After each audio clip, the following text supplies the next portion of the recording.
오늘 33일 남은 이 새벽 예배 우리 기도의 시간에 오신 성도 여러분, 주님의 이름으로 환영합니다. 오늘 여러분들 때문에 또 교회가 힘있게 서는 줄로 믿습니다. 오늘 말씀을 보시면 잊어버릴 수도 있는데 한번 눈여겨보십시오.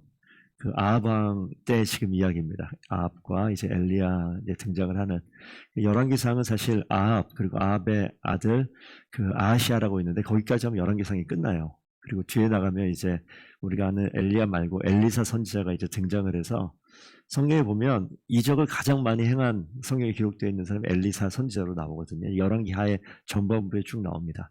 근데 우리가 지금 아합까지 와 있는데 그 오므리 아합 요 색깔이 아버지 아들이고 같은 이 가문이어서 해놓은 겁니다. 여로보암 아들 나답을 또 이제 바하사가 죽인, 이게 바하사는 아들이 아니겠죠. 바하사 아들 엘라.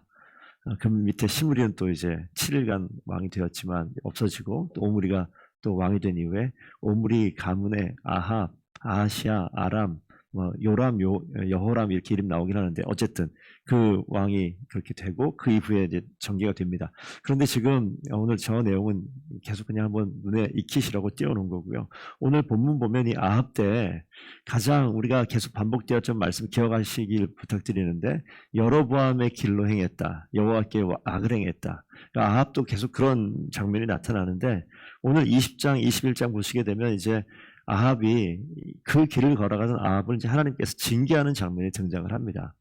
그래서 아람이라는 이 군대가 나와요. 아람이라는 나라. 그래서 성경에서 이렇게 복잡한 것 같지만 많이 등장하지 않아요. 나라가 생각보다. 이스라엘과 싸우는 나라가 우리 다마스커스라고 하는 게 성경에 다메섹으로 나오는데 그러니까 이스라엘 북쪽에 지금 따지면 뭐 이란 쪽 이쪽 하면 좀 그 근처일까 보면 될 것 같은데 아람이라는 군대가 있고 그 뒤에 이제 열왕기 하가게 되면 그 밑에 나오면 이제 모압, 암몬 이런 족속이 이제 등장을 합니다. 그래서 지금 전쟁 때 하나님께서 사용하시는 나중에 아수르하고 이 바사라고 하는 이 페르시아, 그다음에 아시리아 이 제국 나오기 전에 이 구약에 아람이라는 군대가 많이 나와요. 그래서 이 아람이라는 군대를 좀 머릿속에 넣어 주시면 좋겠습니다. 그래서 이 아람을 사용해서 이스라엘을 징계하는 장면이 열왕기상, 열왕기에 지금 등장을 하니까 오늘 지금 그 내용입니다. 그러니까 아람이 지금 전쟁하는 장면에 사실 이 아람이 군대가 더 강력합니다. 그래서 이스라엘과 싸움 붙으면 이스라엘이 질 수밖에 없는 그런 상황에 하나님께서 20장 1절 보면 아람 베나닷 왕이 그의 군대를 다 모으니 왕이 32명이었다. 이 도시국가처럼 되어 있기 때문에 베나닷은 그 중에 좀 큰 왕이고 나머지 다 하나로 연합해서 지금 이스라엘로 쳐들어오는 장면이에요. 이 장면 속에 아합이 싸우려 들지 않아요. 싸워봐야 어차피 지니까 어떻게 이야기하냐면 자, 한 5절 한번 가볼까요? 5절 가면 사신들이 4절이군요. 이스라엘 왕이 대답하여 말하기를 아합입니다. 내 주 왕이여 아람 왕에게 얘기해 베나닷에게 내 주 왕이여 왕의 말씀같이 나와 내 것은 다 왕의 것입니다. 이 내용 보셨죠? 다 왕의 것입니다. 전쟁을 안 하기 원하는 그런 장면이 등장을 합니다. 그래서 바짝 엎드리죠. 그런데 그냥 왕과 나의 이 모든 것들은 다 당신 겁니다라고 얘기하면서 5장 네 번째 줄, 세 번째 줄 보면 내 은금, 아내들, 자녀들 다 넘겨라 라고 이야기합니다. 너 재산, 내 아내, 너 모든 거 다 나에게 넘겨라. 다 주겠다고 이야기해요. 그런데 그 밑에 한번 내려가 보시면 뭐라고 써있냐면 6절에 내가 내 신하들을 내게 보내리니 내 집과 내 신하들의 집을 수색하여 너의 눈에 기뻐하는 것을 그들의 손으로 잡아 가져가리라. 너뿐만이 아니라 이제 다 돌아다니면서 신하들 집 가가지고 좋은 것들 다 가져갈 테니까 그냥 마음대로 하게끔 내버려둬라. 이쯤 되니까 이스라엘의 신하들이 그거 원치 않습니다. 원치 않아요. 그래서 지금 맞짱을 뜨려고 지금 그런 장면이 등장을 하는데 오늘 읽은 본문이에요. 사실 이 상황은 이렇게 전쟁이 붙으면 이 게임이 안 되는 전쟁인데 열받는 거죠. 12절에 뭐라고 써있냐면 이제 10절 12절 말씀은 좀 표현이 그런데 11절 한번 볼까요? 이스라엘 왕이 대답하여 이르되 갑옷 입은 아합이 얘기하는 겁니다. 갑옷 입은 자가 갑옷 벗는 자같이 자랑하지 못할 것이라. 이거 우리가 안 쓰는 말인데 뭐냐면 길고 짧은 거 대봐야 한다라고 이야기하면서 한번 붙자라는 거예요. 그 말을 들으니까 12절 베나닷이 뭐라고 얘기합니까? 왕들과 장막에서 마시고 있다가 쉬고 있다가 이 말 듣고 신하들에게 이르러 야 진영을 치라. 전쟁 준비해라. 지금 바로 성읍을 향하여 진흙치고 이제 이스라엘을 함락하려고 하는 그 장면에 오늘 읽은 본문이 나타나는 거예요. 선지자가 딱 등장을 합니다. 아합에게. 그러면서 여호와의 말씀을 전하지요. 내가 오늘 그들을 너의 손에 넘기겠다. 아합에게 아람의 이 군대를 너의 손에 넘기겠다. 내가 여호와인 줄을 알게 하겠다. 이 아합이 이런 이야기를 들을 만한 자격이 없거든요. 계속해서 악을 행하는데 하나님께서 이 여호와의 선지자를 보내서 아합 편에 지금 서서 전쟁을 대신 싸우겠다 말씀하시는 거예요. 그러니까 이 내용을 잘 보셔야 되는 게 하나님께서 악에서 악으로 정말 악의 끝을 치닫는 아합 왕에게 지금 하나님께서 기회를 주시는 거예요. 기회를 주시는 거예요. 이 말씀 한번 여러분 마음에 새기길 바라요. 우리가 악하면 아합보다 악하겠습니까? 저는 그래 보이질 않거든요. 속은 다 모르겠지만 아합보다 악하지 않은 것 같은데 하나님께서 이렇게 악의 끝을 달려가는 아합에게 하나님이 손을 내미시는 거예요. 이스라엘 백성을 하나님께서 진멸하기를 기뻐하시는 것이 아니라 그 악의 자리에서 끄집어 올려서 살려내기 원하시는 것이 하나님의 아버지의 마음인 줄로 믿습니다. 하나님께서 더번 교회를 이 가운데 속해 있는 우리 가정을 여러 어려움들 속에서 어려움인지도 모르고 이것이 하나님께서 원치 않는 길인지도 모르고 그냥 그 자리에 머물러 있는 그 성도 한 사람 한 사람을 하나님께서 진멸하기를 원하시는 게 아니라 아합을 살려내서 살리기 원하시는 거예요. 여러분들이 아침에 기도할 때 우리 같이 신앙생활하고 있는 주변의 사람들이 있지 않습니까? 안타까워 여기는 사람도 있을 거예요. 아, 그분이 신앙생활을 그렇게 하시는 분이 아닌데 그분이 하나님을 잘 섬기는 마음이 그 가운데 있는데 왜 안타깝게 지금 그 자리에 머물러 있을까? 왜 이전의 모습, 이전에 하나님께 가까이 있는 그 모습이 왜 지금 보이지 않을까? 이런 마음이 있다면 오늘 말씀 붙들고 함께 기도했으면 좋겠습니다. 하나님께서는요, 진멸하는 것이 아니라 살려냅니다. 그래서 보시면요, 내가 오늘 그들을 13절 세 번째 줄, 내가 오늘 그들을 너의 손에 넘기리니 너는 내가 여호와인 줄 알리라. 14절 하니까 아합이 묻습니다. 누구를 통해서 그렇게 하겠습니까? 여호와 말씀하시죠. 고관의 청년들로 하리라. 아합이 누가 이 싸움을 시작하겠습니까? 그러면 이 15절 가니까 지방 고관의 청년들, 지방 고관의 청년들. 이 싸움 시작은 누가 합니까? 그랬더니 왕입니다. 아합은 바짝 쫄아가지고 아까 뭐라고 얘기했죠? 나의 것, 나의 아내, 나의 은금, 나의 자녀들 다 넘기겠습니다. 이렇게 얘기한 아합이 너를 통해서 싸움을 이기겠다 말하잖아요. 그리고 너에게 붙여줄 사람은 고관 232명. 그리고 자손들 계수하니까 7,000명. 21장에 나오는 내용이긴 하지만 여기 10,000명이 안 되잖아요. 7,232명? 이렇게 숫자가 나오는데 그 뒤에 나중에 보시게 되면 10만 명 넘는 이 군대와 이 10,000명도 안 되는 이 군대가 붙으면 이 게임이 안 될 것 같은데 지금 누가 나가랴? 너가 나가라라고 얘기하면서 아합이 계수해 봤더니 232명, 7,000명. 그렇게 되어 있는 거예요. 그 뒤에는 제가 오늘 다 보진 않겠습니다만 이 전쟁 가운데 진짜 232명이 성문을 열고 나오니까 아람 군대가 그냥 먹고 마시고 취하고 있다가 사마리아 성에서 지금 군사가 나옵니다. 그러니까 뭐라고 얘기하냐면 내버려 두라는 거예요. 화친하러 오는 줄 알고 그냥 내버려 두라는 거죠. 근데 이 군사로 싸움이 시작돼가지고 완전히 아람이 박살이 나는 장면들이 그 뒤에 쭉 나오는 내용입니다. 심지어 어떻게 되느냐? 아람 이 베나닷이 이 전쟁 가운데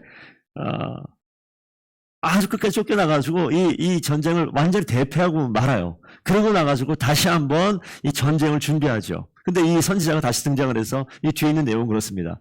다시 아람이 전쟁을 일으킬 테니까 준비하라는 내용이 나오는데 그 준비한 두 번째 전쟁에서 마저 누가 이깁니까? 아람이 이겨버려요. 이스라엘이 이겨버립니다. 32절 한번 가봅시다. 32절 가면 두 번째 전쟁이 끝났을 상황입니다. 32절 가면 그들이 한번 읽어볼까요? 그들 굵은 배로 허리를 동이고 테두리에 머리를 쓰고 이스라엘 왕에게 이르러 이르되 왕의 종 베나다니 시청하기를 내 생명을 살려주옵소서 하더이다. 아합이 이르되 그가 아직도 살아있느냐? 그는 내 형제이니라. 여기 보세요. 뭐라고 써있습니까?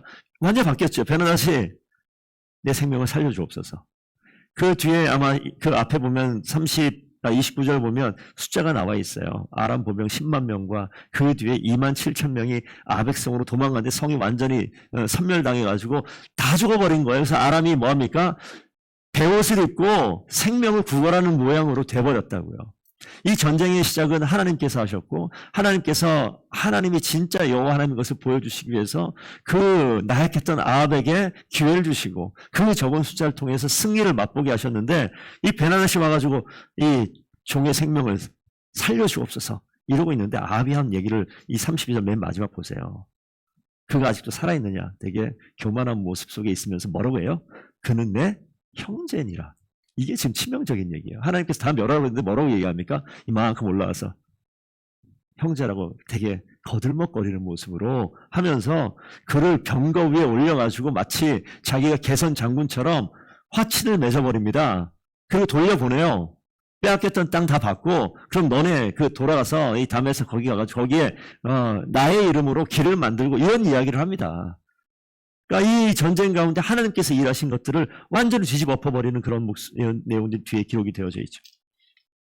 그 내용은 나중에 보시고요. 오늘 말씀은요. 여러분 이걸 가지고 기도했으면 좋겠어요. 아까 읽었던 본문. 하나님께서 아합을 사용하셔서 하나님 일하시는 기회가 있습니다. 우리는 지금 선택의 기로에 있는 것 같아요. 무엇을 선택할 것인가? 하나님께서 그냥 버려버려도 아무 할 말 없는 상황에 있는 아합인데 하나님께서 그냥 눈을 감고 그냥 덮어버려도 우리는 아무것도 할 수 없는 그런 죄인의 모습인데 하나님께서 살려주시기 원한다고요. 손을 내밉니다. 그리고 기회를 주십니다. 그리고 우리로 하여금 누가 싸움을 시작합니까? 선지자가 이야기하죠. 당신입니다라고 해요. 당신입니다. 누가 교회를 세웁니까? 라고 기도하면 하나님께서 이렇게 말씀하실 거예요. 너야 너. 너를 통해서 교회를 세우고 너를 통해서 가정을 세우고 너를 통해서 너가 있는 직장과 사업장을 세울 거다라고 말씀하시는 거예요. 하나님께서 제가 뭐라고요? 제가 무슨 능력이 있는데요? 제가 뭘 할 수 있는데요? 그러는데 아니야 너를 통해서 한다라고 이야기하는 거예요. 그러면서 고관의 청년들 준비되어 있는 전혀 생각하지 못했던 사람들을 붙이는 거예요. 232명을 세워서 232명과 12만 명이 뭘 싸움이 되겠냐고요. 그런데 그들을 통해서 왕이 앞서 나갈 때 하나님께 준비시켜 주신 사람이 함께 나가며 이 전쟁을 완전 뒤집어 엎는 거죠. 상식을 뛰어넘는 그런 일들이 하나님의 명령 가운데서는 실제가 되는 줄로 믿습니다. 그러니까 우리가 하나님이 이 말씀을 통해서 이게 중요한 거예요. 성경의 말씀 가운데 있는데 말씀을 보지 않으면 하나님이 주시는 말씀이 있음에도 불구하고 말씀을 듣지 못하면, 말씀을 보지 못하면 이 말씀이 나의 말씀이 되지 않는 거죠. 하나님께서 나에게 말씀하시는데 여전히 말씀하셨는데 이 말씀을 보고 듣지 못하면 이 말씀이 나의 말씀이 안 되는 거예요. 나의 말씀이 안 되면 한 걸음도 나가지 못하고 어디 있습니까? 내 생각에 있는 거죠. 아합의 생각에 있는 거예요. 그냥 머리 숙여서 내 아내 당신 것입니다. 내 자녀도 당신 것이고 내 은금 다 당신 겁니다. 라고 머리 숙이는 것이 내가 사는 길이라는 상식에 매어서 그냥 그 길을 걸어갈 거예요. 그런데 하나님이 등장해서 하나님 말씀을 주니까 이걸 버려버리고 이 자리에 뭐 합니까? 목숨을 내고 나가는 아합이 되어지는 것이고 그 자리에 준비시킨 사람들을 붙여주시는 것이고 이 전쟁은 하나님이 하셨기 때문에 반드시 승리합니다. 그렇다면 더본교회나 우리 성도들의 가정이 정말 하나님 말씀을 알고 그 말씀을 지키고 말씀의 명령에 따라 순종하여 걸음을 걸어가면 하나님께서 없었던 이건 군사가 아니거든요. 232명 군사가 아니에요. 젊은 청년들인데 하나님께서 엘리야 선지자에게 했던 말도 기억나죠. 나밖에 안 남았습니다. 선지자. 아니야. 여전히 7,000명 남아있다라고 얘기하잖아요. 여기 지금 이 내용도 7,000명인데 이 7,000명 그 7,000명과 똑같은 건가 이런 생각이 잠깐 들었어요. 다른 겁니다만 하나님께서 준비시킨 사람들과 하나님의 일을 감당하는 일들이 반드시 있습니다. 그러니 우리는 지금 나 한 사람, 성우지 한 사람, 신의 한 사람이 몇 사람이야? 이 많은 사람이. 그럼 하나님께서 우리를 통해서 우리가 한 걸음 나아갈 때 하나님 준비시킨 사람들 세우시고 하나님의 일을 반드시 이루신다. 오늘 읽지 않은 뒤의 내용을 잠깐 언급했지만 절대 교만하면 안 돼요. 항상 그 가운데 하나님 하신 일들을 늘 기억하고 그 길을 늘 지켜나가는 것.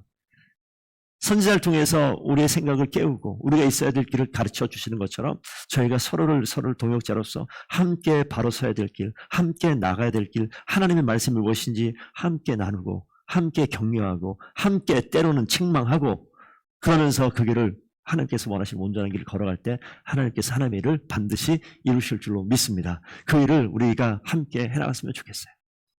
교회를 그렇게 함께 세워나가고 여러분 가정을 그렇게 멋지게 세워나갈 때 하나님은요 살리십니다. 하나님은요 살리십니다. 하나님은 반드시 살리십니다. 우리의 인생을 완전히 바꾸신 하나님을 의지하고 오늘 하루 이번 한 주를 또 승리하시기를 축원드립니다. 기도하겠습니다.